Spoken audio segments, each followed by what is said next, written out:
Namaz 8. Ali радиаллаху анхудан риваят.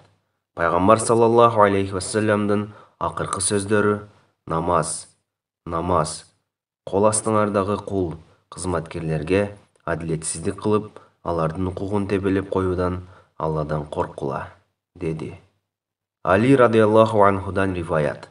Пайғамбар саллаллаху алейхи вассаламдың ақырқы сөздері: намаз, намаз, қол астыңардағы құл қызматкерлерге әділетсіздік қылып, алардың құқығын тебелеп қоюдан Алладан қорқыла, деді. Ali радиаллаху анхудан риваят.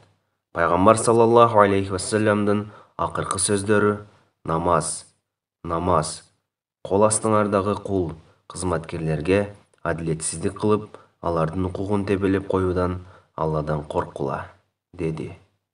Абу Дауд.